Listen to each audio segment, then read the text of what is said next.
Well, something big is happening, and our United States government is hiding it from the American people. You see, Secretary of Defense Pete Hegseth has just called an emergency meeting of pretty much a majority of the generals and admirals in the military, and he summoned a majority of them there to Virginia to have an emergency meeting in Quantico. One has to ask, what the hell for, and what on earth is going on? And the second question is, how often are these emergency meetings? Well, the truth of the matter, for starters, they're not very often. In fact, these meetings are very rare. But let's take a look at where I found it. And this is on newsweek.com.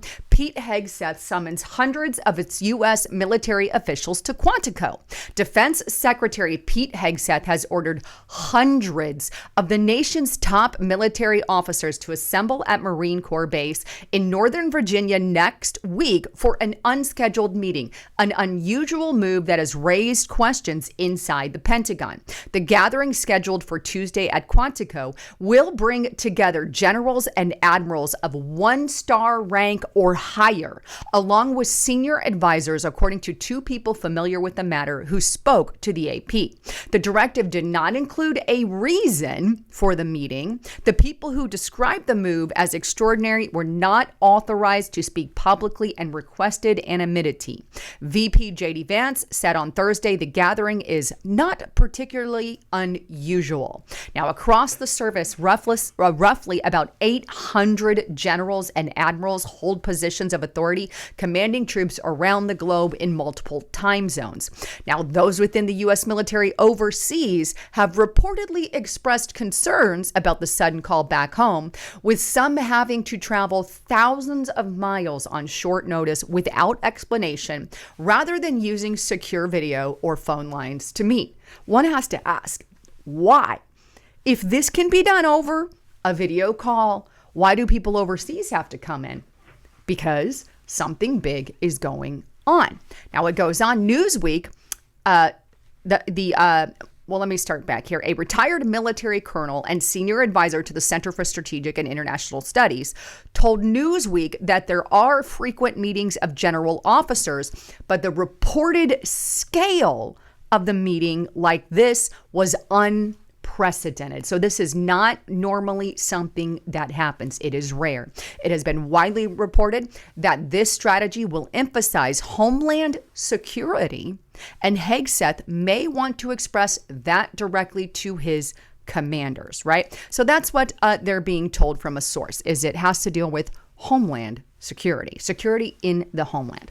And that could come in a couple of ways. Number one, they're worried about some kind of foreign invasion. After all, there's a lot of tensions with Russia. Number two, they're worried about domestic terrorist activity from some kind of either lone wolf or homegrown terrorist group or some kind of radical left group, or fill in the blank, right? And they're worried about that. In fact, there's a lot of things happening right now that I have to bring attention to. But before I do, I got to stress urgency. Get to restrictedrepublic.com. Justice Knight is putting out a huge report on Restricted Republic today, kind of expanding on everything we're talking about here. So you're going to want to get there. You're going to want to subscribe. Bring your friends, bring your family. It's only $5 a month using the coupon code Lisa and the number 5. We've got so much inside information. And by the way, we're a community here, and it's a good way to support Justice Knight and myself, because we're not posting all the videos on these controlled platforms for good reason. We take them all to restrictedrepublic.com, and you get exclusive inside content that we're not posting anywhere. I really hope to see you there, but it's less than $5 per month, less than that cup of coffee. But here's the deal. There's a lot of warnings that have recently been issued, right? Number one, Russia has really been getting a little bit more aggressive, even Ukraine, right? There's more talk in the Middle East of war with Iran and Russia on top of that. Let me show you some of the latest stuff that happened and why I think this military meeting has been called. And there's multiple reasons. I have a few reasons as to why that could be. Number one, Russia.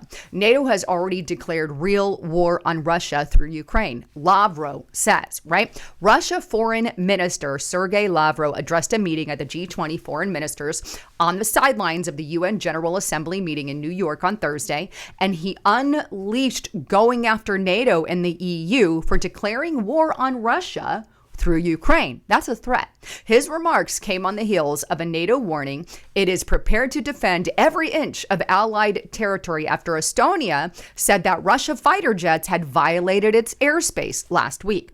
He started by accusing the Western alliance of failing to adhere to the principles of the UN Charter, which he described as a manifestation of neo-colonial ambitions, which leads to increased global instability and breeds regional conflicts. A clear example is the crisis in Ukraine provoked by the collective West, through which NATO and the EU want to declare, in fact, have already declared a real war on my country and are directly participating in it. That is a straight up, hey, what's going on here? But it goes on to state this: both NATO and EU officials have indicated that shooting Russia planes out of the sky is an option on the table if there are further breaches of EU airspace in a dire warning, right? So NATO and the EU have said, hey, if you fly over Russia planes, and then we're going to shoot them down. Well, Russia has said that if you do that, that's an act of war, right? Take a look at this. And this is on Clash Report on his X page. Russia ambassador to France, right, said if NATO shoots down a Russia plane, it would be declared war. Interesting. Both NATO and EU have indicated that shooting Russia planes out of the sky is on the table. And if they do that, Russia has said that would be an act of war. So as you can see, tensions are absolutely flying, especially with NATO and the EU. And let me play Ursula von der Leyen, what she says in response to a reporter, right, who talks about shooting a Russian plane out of a sky. And I think this is rather important. I can't believe the reporter is even asking that, but it is CNN. Turkey did it 10 years ago, yeah, and didn't suffer consequences necessarily. No, and it's a principle of NATO and Article 5. So what's taken you so long? I know you're not NATO, but what's taken the world so long? Because Russia has been really testing for such a long time. Is it time now to punch back in the nose? Russia is testing on all fields. I mean, that's a hybrid war that we experience since many, many years, that Russia is leading against the democracies of the European Union and others. And therefore, we fight back on all the different fields.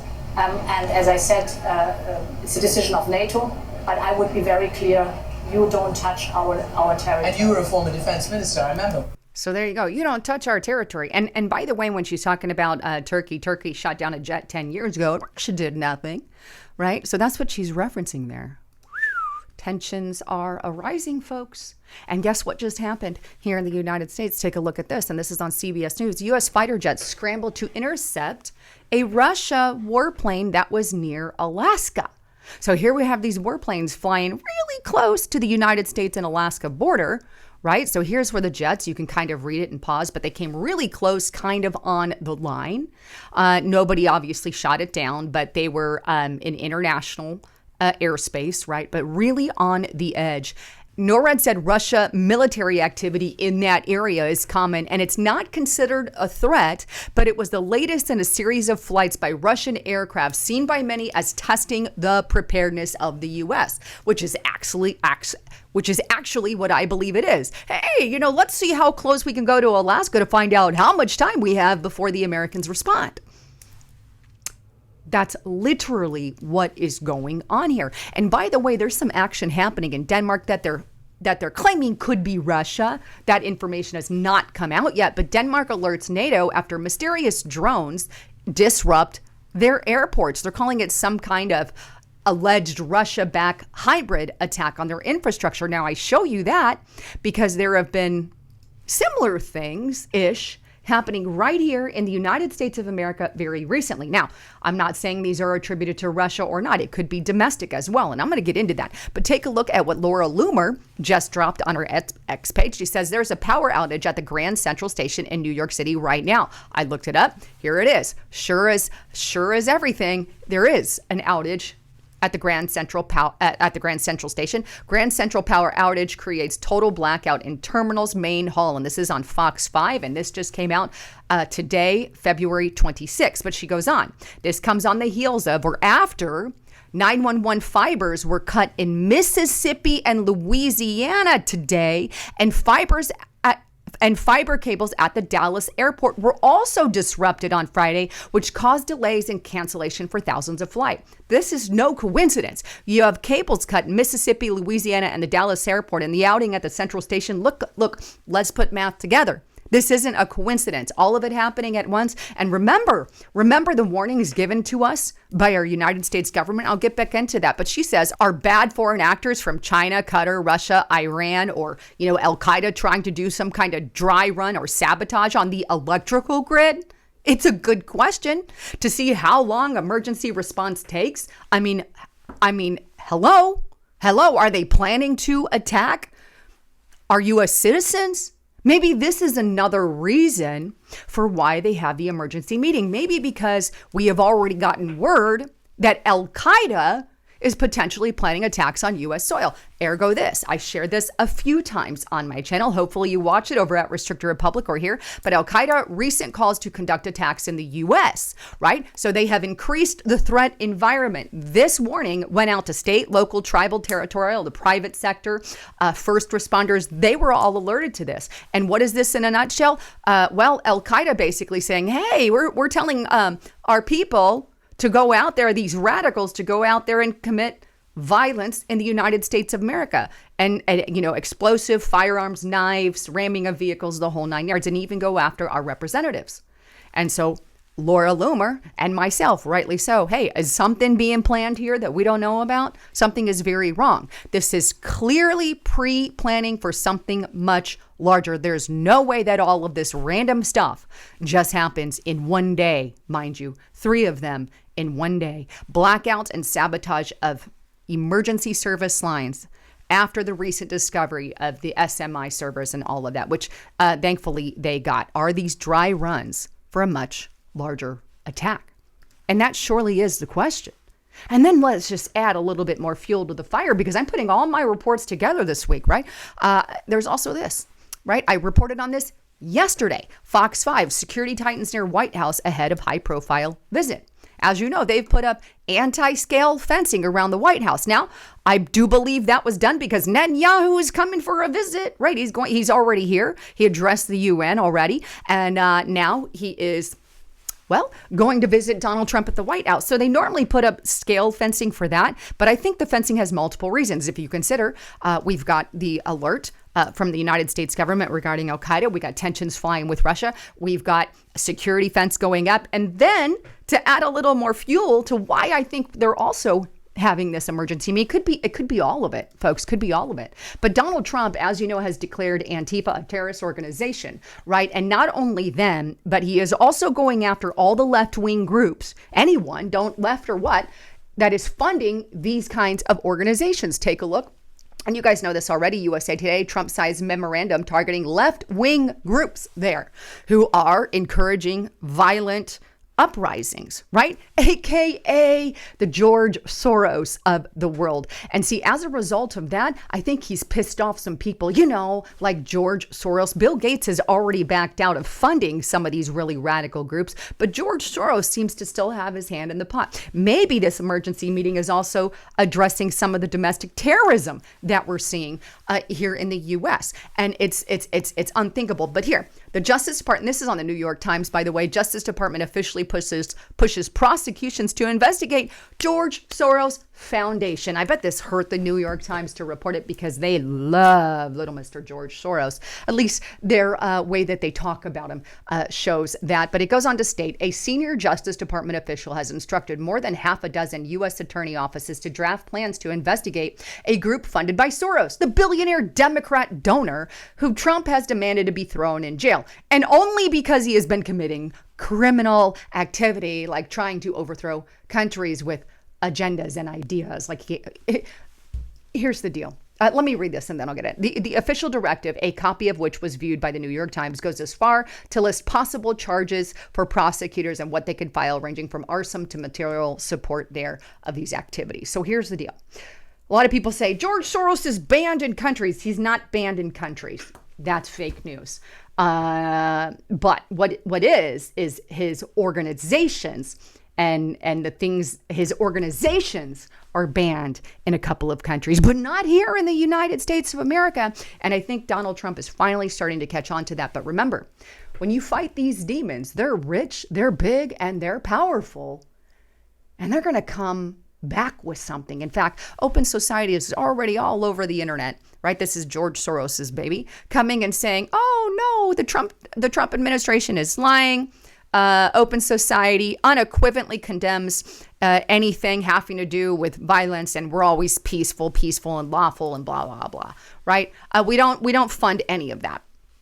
However, there's this entire report written by Ryan Marano, an investigative researcher at Capital Research Center, who says Soros Open Society gave them, these kind of groups, leftist radicals, $80 million, over $80 million. He's got 90 pages to prove it. And supposedly this is what they are using to conduct some of their investigation. Pretty good info, by the way, if you haven't read it. And all George Soros's Open Society can say for it is, yeah, we don't do that. Nah, they fund it through a group that funds another group that does it, and so on and so forth. Kind of like, Joe Biden with his many LLCs, right? Wow. I hope we start banning some of his group. But the bottom line is there are potential criminal charges that could potentially be opened against George Soros. Maybe he's mad enough to come back with something, right? Maybe that's why some of the fencing is going up at the White House. Maybe that has to do with some of the meeting. Hey, we should prepare. We pissed off a couple of these billionaires. We pissed off some people at the United Nations. We pissed off Russia, and we pissed off some radical leftists here in the United States of America. Excuse my friends, it's a shit show right now. And not in a bad way, right? Donald Trump is trying to get this country back.